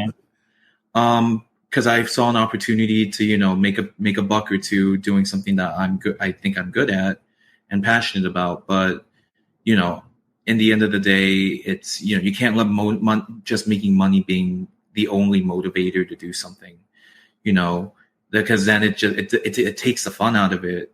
You know what I mean? Yeah, there's a certain aspect of what passion grows into become your business. And, for me, at the end of the day, it's if I go through the rest of my life doing this, once it's not work anymore, then I won't do it. And that's the thought process for when you do this. Hell, I've invested more in doing this than possibly, any other hobbies as such that I have. But even still, my rewards is, like I said, when I walk into venues and people know who I am or such like that. And it's a cool feeling. You know, it's good to know to get that. I almost feel like a wrestler. And that being said, have you ever thought about wrestling yourself? Yeah, you do. Like I said, with those movie star looks of yours and that you know, very husky look that we have. we could actually be a tag team. Have you ever thought about it? Yeah. I think that it's almost instinctive for a fan to one day think about it. Admittedly, I'm not athletic. I'm not an athletic type. You know, at the end of the day, wrestling is just buff theater nerds. But you know, I think that I've wanted to consider it because I thought about going to Red School or Future Stars of Wrestling, or I know a Create a Pro in Hicksville, Long Island. But you know, I mean, because I think Create a Pro would have been more into my leaning, but it's so far out from Long Island. I live in Jackson Heights, Queens, so it's a commute, and I don't have a car because I live in the city. That damn 290. Yeah, but House of Glory would be good for you because it's closer. Yeah, but I don't know. My issue with, I don't want to bury this their school. They have some good talent out of there. I just think that if I were, I wouldn't want to do a Red style type match, format. I think, I think that's their school is good. I just think that it's more aimed towards a certain archetype of wrestler. I mean, all schools are, but I think that they're more focused on being that sort of spot heavy dive, do a taunt, dive, rinse, repeat. Is that what happening? Is that what's happening with wrestling these days? That it seems as though that's the blueprint right now.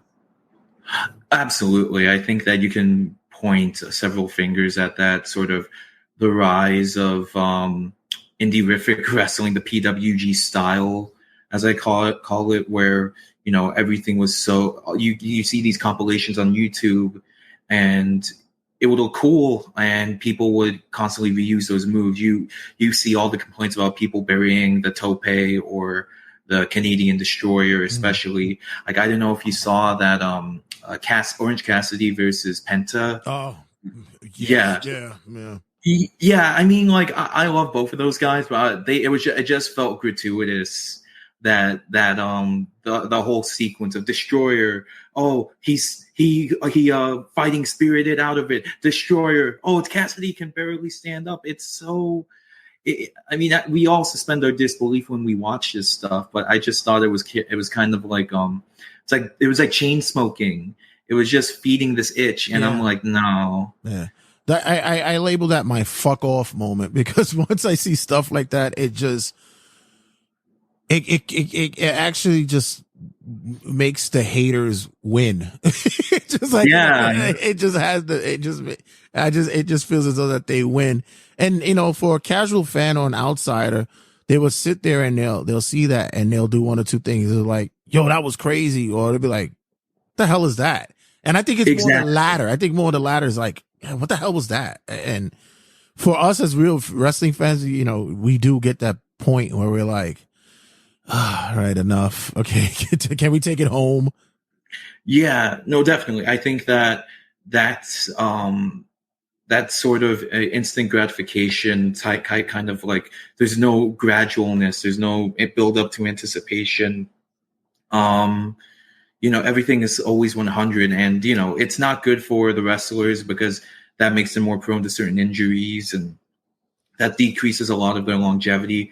And it's also not good for the fans, because at what point is there going to be that sort of big crescendo moment? You can't keep just building up, because eventually you're going to plateau and you're down, and it goes downhill from there. Yeah, it's not it's about, like I said, you're a young man at 23. I'm the Mr. Get Off My Lawn. Back in my day, we didn't. Hogan put a chin lock on somebody for 5 minutes so that the next moveset could be told. And even still, it's like, yeah, I do kind of miss that day where the storytelling is more that rather than the let me do this spot so I could get 2 million views on the next night. You know, it's a lost art. Who were your wrestlers coming up that you enjoyed watching when you began into diving into wrestling more?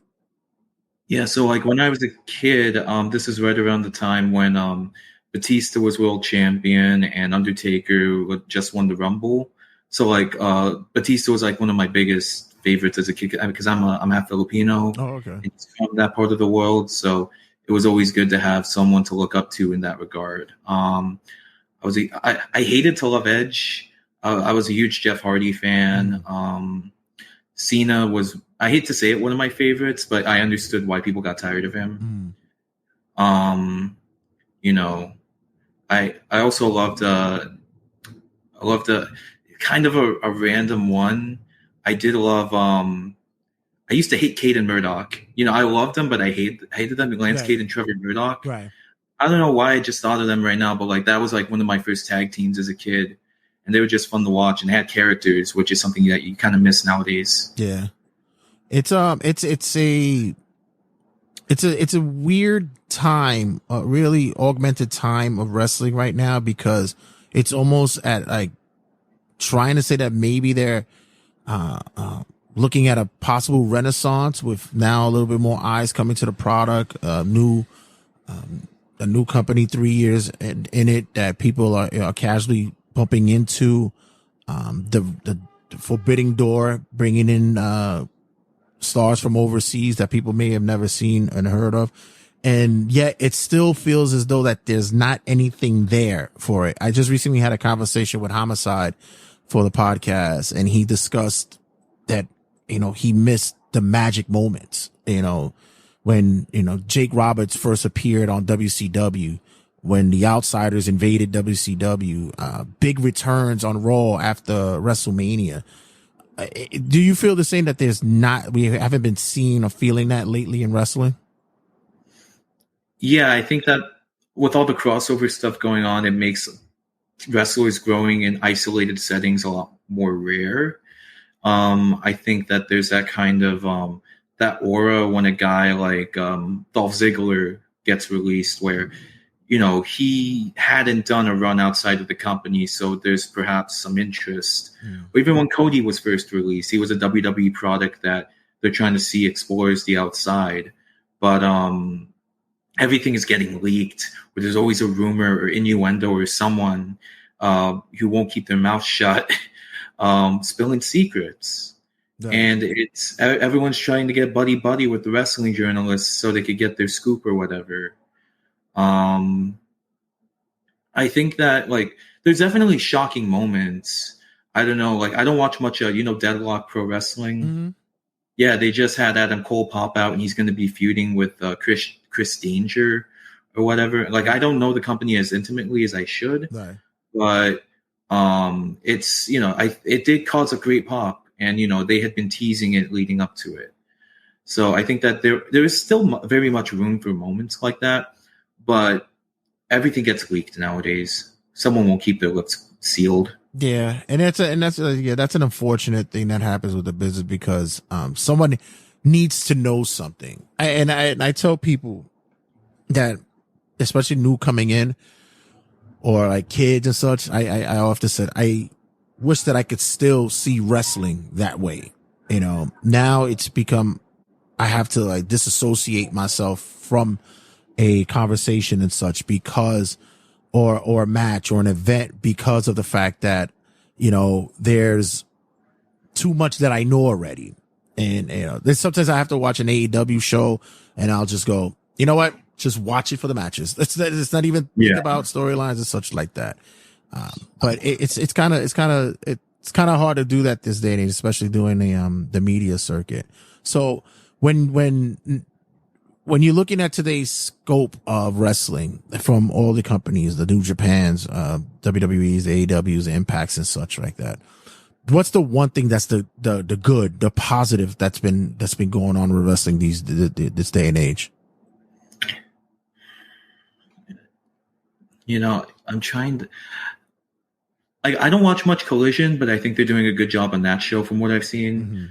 Mm-hmm. Originally it was the CM Punk show, but they're trying to get some eyes on it. I'm not sure how effective it'll be, but I think that they could have something special in it. I don't want them to make it Dynamite light like what Rampage ended up becoming. Right. It's going to be hard because they're on that late night Saturday night TV block, which I don't think gets much traffic. Everyone's doing something else around that hour. You were talking about how we live in unprecedented times regarding all of this stuff. There's just so much going on. So I'm like trying to find, I guess, Impact. Impact's always good. Right. They just did a show in Westchester. Yes. Got good numbers too. It had a nice crowd that day. Yeah, really. That's interesting. Yeah, because that's the county center, right? Yeah. So yeah, it's like not very far off from just taking the train ride from the city. Yeah. And Impact is one of those shows that I could just watch it for wrestling. Like it's like one of those I could pick up and play. Like if it's a video game, I could just pick up and watch. Don't really need to know any storylines. I could just go in, watch a match or two if I need to. I'll watch a pay-per-view, enjoy it, and then like whenever I get the chance, if it comes up, I can watch it again. So that's what I enjoy about Impact at this point.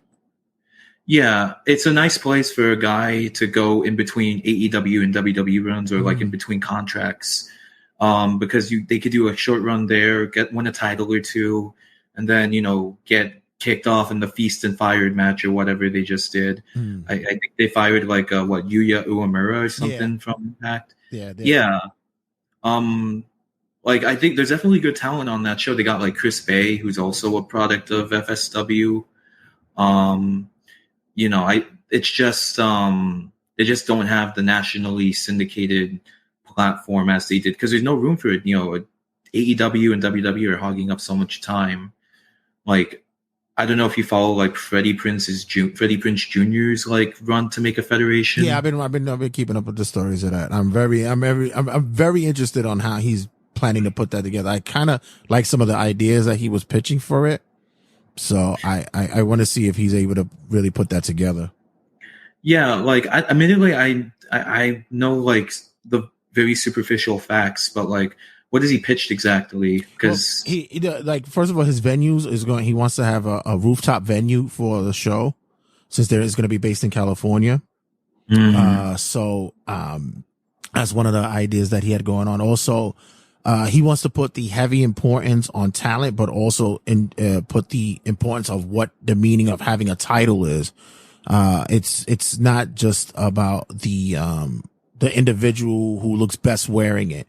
They want to get a more fan invested appeal, be it for the heels and faces coming in.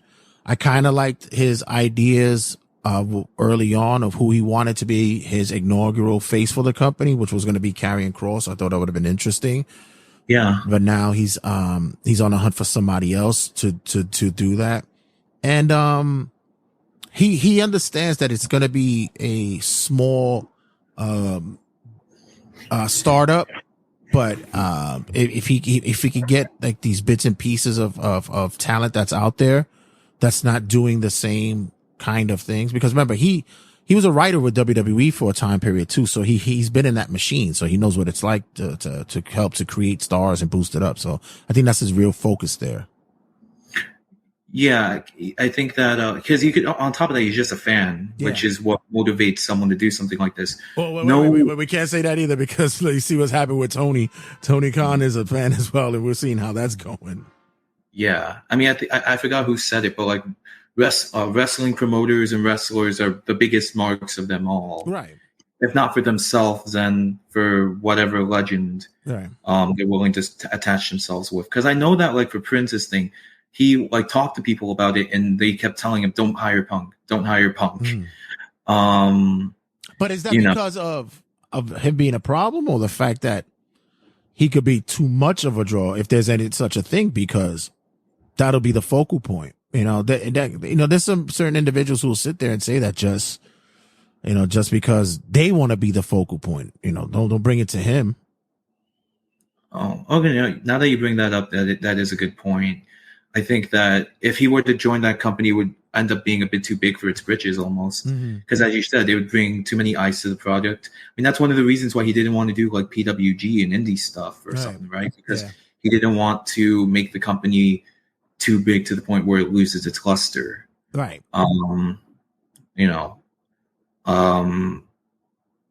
Like, because Punk has proven that he does work, he does do benefit the company he's a part of.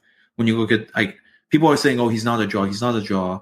I don't know the exact nuances of it, but the fact that the guy moved so much merchandise, did sell tickets in certain markets that they probably wouldn't have done anything, and does prove that he does bring some benefit to the company. Look, if you think about it, it's his debut, sold out building, 20,000, easily, quickly done, just on a whisper that he was possibly going to show up there. 2 years later, they could barely get 10,000 in that building. Yeah, then they get Dennis Rodman in his place or whatever, and the crowd went mild. It's like, this is why I said that, regardless of what people say about WWE, and they have more money than God, doesn't mean that they don't like more money. And you even tease a CM Punk merchandise going on in the WWE shop. It's going to sell out in fucking minutes. You even tease the fact that he might pop up in Survivor Series. It's already getting, I believe it's, if not sold out already, it was on the way to getting sold out because it will be in Chicago, that there's a possibility that he might pop up. So, that's the appeal. And, like I said, it's a polarizing individual. Do you know anybody else in the business this day and age that has that kind of draw besides, like I say, a Brock Lesnar or a Roman, maybe? Admittedly, I don't. Right. Yeah, there's that. He does have that aura. I'm not sure if it's an aura or like a stink, but it's unlike any other wrestler on the scene right now. I mean, even at Grand Slam this week, it felt very weird. It felt weird last year, but it felt even more weird now because this was like the site of Punk's first match on TV. He faced like Hobbs on the post Dynamite Rampage or whatever. But next year he's out of the show because he's injured and suspended. And then the year later, he's not on the show because his ass got canned. Right.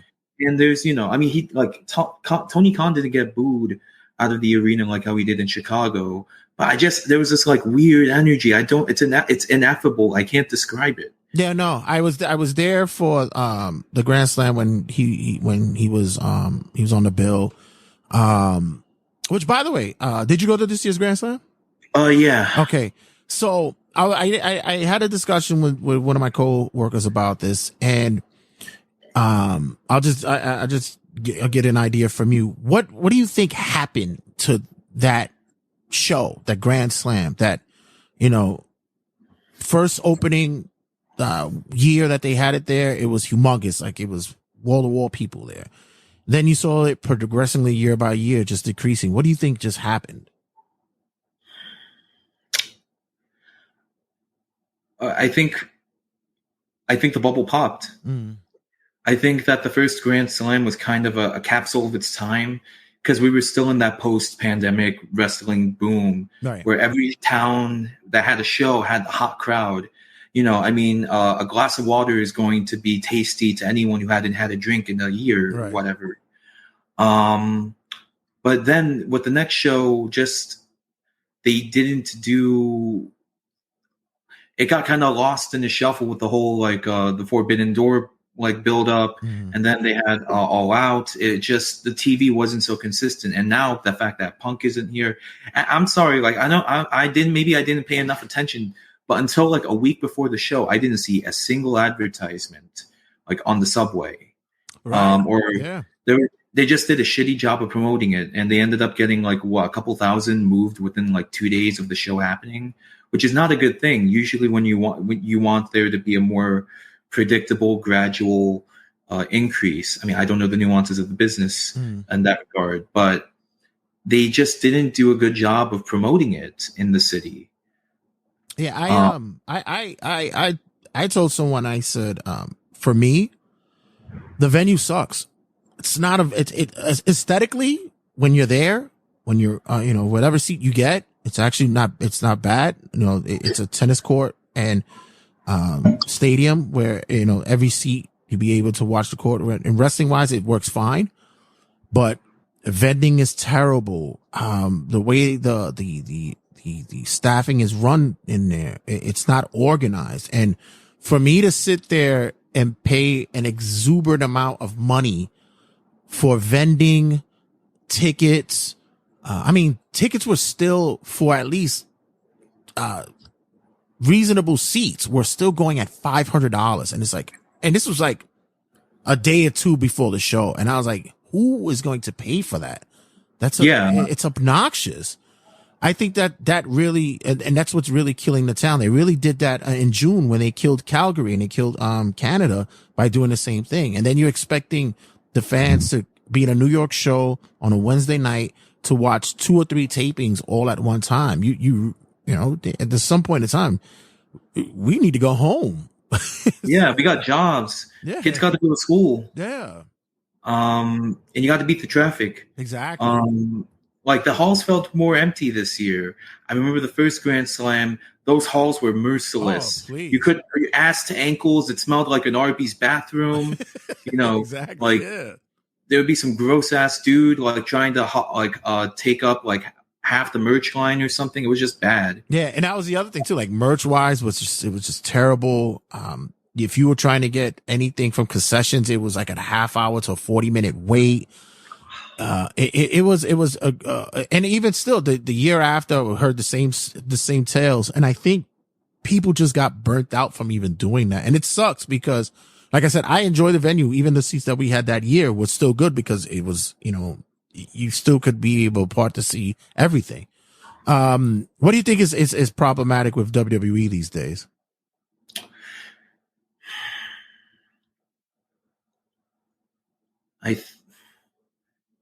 They have no stars. I don't want to say that, but it's become the Roman show. Mm. And, you know, it takes time to build these new stars, but I'm not sure if they're doing a good job. I mean, you have like guys like Dominic who are still young and they can make something of them, or like Gable or Otis, but it feels so like, what's the word? Overly produced now. Mm. My issue with the WWE's production value is that it's too overproduced, too much lights, too many people, like too many cooks in the kitchen. It looks great on TV, but like, you know, it's just sensory overload at a certain time. I wish I would go back to a more minimalist like aesthetic for some of the shows at least. That's why I kind of like NXT 2.0. You know, that smaller venue. I prefer like more intimate venues. I liked when they would do the the Royal Rumble look at MSG, and it's just that walkway. The smaller, yeah. Exactly. Yeah, that's a good look. Yeah, no, I really miss when they used to have that stage at the Garden. I went to SmackDown on 7/7, and they had just the main setup, and like, you know, it looked cool, but like I remember. I don't know if you remember that episode where Jericho came out in the Garden and Jericho like turned away, like so the fans wouldn't touch him because it's a more narrow entranceway. That shit was legendary. I hope AEW can run the Garden. I hope New Japan can run the Garden. New Japan was supposed to do a Garden show in August of 2020, but then the pandemic happened. Right, exactly. Yeah. And they haven't built up upon that since. Yeah. Do I think it'll happen in our lifetime? Maybe, maybe not. It just depends on the deal that WWE has with MSG. Right. Yeah, because you know they're like this. Yeah, and the old man would have found a way to bogart and block that at any time to do anybody else trying to run in that venue. For me, with WWE, they don't let the cake stay in the oven for a little while. Everything needs to be microwave with them. They want their instant stars if they're getting it. It needs to be quick. I think now the fans are actually helping to get that going a little bit more with letting them get that star progression like we've been seeing with the LA Knight thing. Judgment Day is actually getting some kind of reception. Like you mentioned, Dominic, whatever it is, if people think it's go home heat or it's just real legit heat, it's solid. There was that investment with Sami Zayn for a long time. The fans actually was a part of that. And for years, the old man would push that away, and they would say, "Hey, they don't know what they're talking about. They don't know what they want." Until finally, you got that Daniel Bryant moment. You know, you got that Ziggler cashing in the Money in the Bank moments. It's that kind of process that bothered me for such a long time with them, because it was almost as though, like, you know, it was like sex. If you don't orgasm, then what's the fucking point? It's like, I mean, honestly, but I'm not going to hold you on for a little bit longer. I was like, wow, shit, we're going deep here. That's some time here. What's your next outlook when it comes to indie stars? Like, I know you're into the indies as well. It's like, is there anybody on the periphery that you see can be breaking, that might be getting a good a look-see from here to the future? I like Nolo Kitano. You see him at a lot of those House of Glory shows. Mm-hmm. I hate to say that he with his physical appearance, he's a shorter dude, a skinnier dude. I'm not saying he can't bulk up, but I think I'd like to see more of him. He's getting MLW bookings. Yes. Brian Keefe, I like a lot. I saw him at a show in Brooklyn last like a week before Christmas. Mm-hmm. He's got a fun little cowboy thing. He was just on Rampage. He faced Hangman. I just think he needs to get rid of the Urkel pants he's got. They're like up to his diaphragm. Right. I don't know. I think that there's so much talent, and that's kind of the thing. There's just so many people that should get a national spotlight, but I don't know if they will. But yeah, those are the two names that I got for that. Like, for me, I'm looking at Charles Mason. Oh yeah, big fan of Mason. Also been a big fan of Smiley. Smiley has always been a guy that I thought would have easily been a AEW kind of talent, and an Impact as well. Smiley's a really solid and really innovative wrestler that should get a little bit more looks these day and age. Yeah, I've seen him in a couple shows. He's pretty decent. He's been around for 10 years or something. Maybe even more than that. Another kid for a while. Yeah. There's Monte, who's also Montequia, who's a lucha wrestler as well, who's a solid performer. And right now, it just seems as though that wrestlers have been afraid. Indie wrestlers are afraid to take that step to be a gimmick. It's kind of wash, rinse, and repeat when you see these guys come in their sweatpants, or they got the kick pads with Jordans on, and you look like everybody else who's coming into that ring when you're starting. I remember having a conversation with a wrestler not too long ago, and I said, you need a gimmick. You need to buy into the gimmick. What is it that you like to do in the outside world? And it's like, I'm a writer, I'm an artist. So maybe you could tie that into your gimmick, do something like that. Because you come out the same way as the guy you're wrestling, you're going to be forgettable the next, by tonight. So I think that's what's missing this day and age with indie wrestlers. They're afraid to embrace a gimmick. Yeah, there's that lack of colorful characters. We go to a House of Glory show, and it's the same it's like a dude in sweatpants coming out to drill music or something, exactly. And it's like that, rinse and repeat 5 times over. They look like dudes you see mopping up the subway carts. Yeah. There's really nothing that distinguishes them. And I'm not saying that they can't improve. It's just that at the moment there's just nothing that really sticks out. I think the main event kind of stuck out to me at one point. Yes. That where these were guys who, their gimmick was that they're basically carnival people. Mm-hmm. And that I always dig them when I see them work the shows around here. I hope that they get an AEW spot. They've done dark matches and stuff. But, I wouldn't be surprised if in 5 or 10 years we have main event plushies at Target or something. Oh yeah. It was like when I first heard that Private Party was getting signed, and I was like, Yeah, Quinn, Nazea, especially Quinn. I saw that there's something there. Injuries and such like that, kind of, it slowed that down for a bit. I know Quinn is rehabbing. He should be making a return soon. So we should see possibly what's going to happen with them. But, it's often that thing that where a lot of, like I said, teams or individuals can't grab that gimmick and be, don't be afraid to use it and work with it. Yeah, everything is trying to be too grounded to a certain extent. I'm not saying we need to enter video game cartoon world with our wrestling, but shout out to Big Game Leroy for that. Big Game Leroy. But there's very much that that sort of 1 degree away from reality that a lot of wrestlers haven't tapped into yet. I think like Charles Mason kind of goes too deep into that. I'm not sure how much I like the idea of him killing people on the show. I don't know, the House of Glory storylines. I mean, it's an indie show, so I shouldn't be paying too much to the story. But that lore is crazy. I'm sorry, but it's too much for me.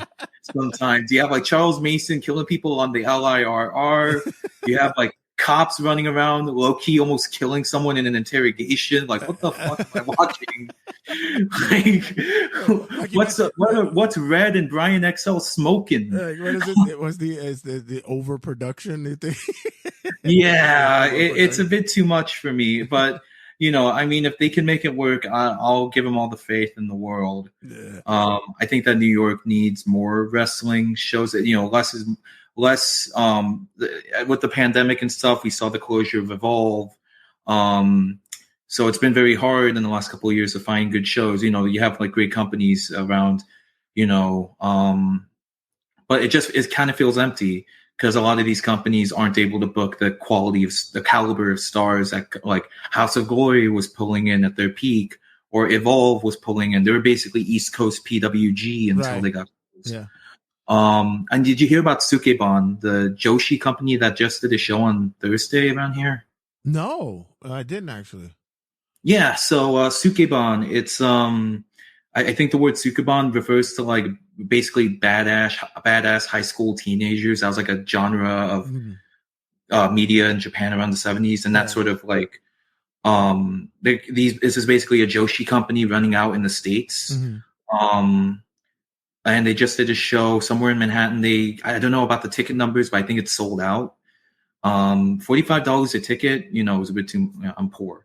So I wasn't able to see it, but I've heard good things. I think they're doing a show LA next or something. They're using TikTok streaming, which I think is a fucking awful business idea. I think they should move to Twitch or something else. Right.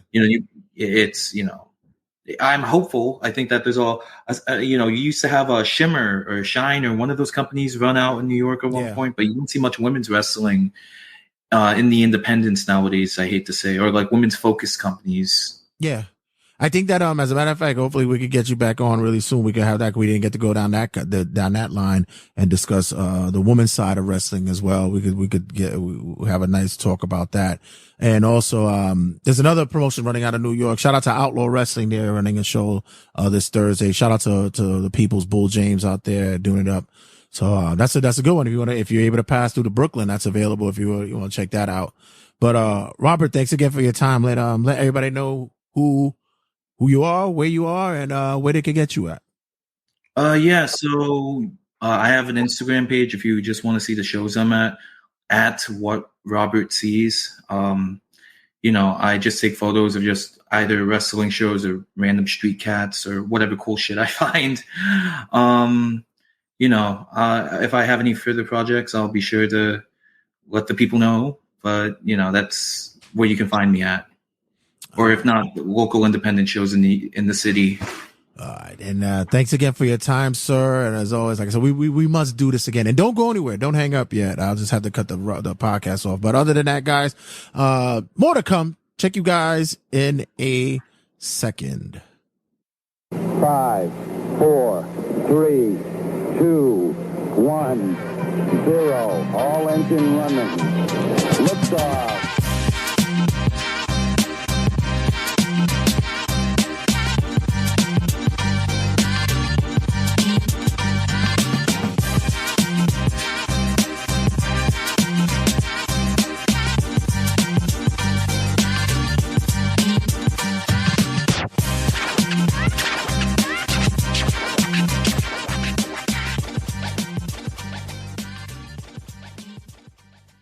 Turnbuckle Tabloid.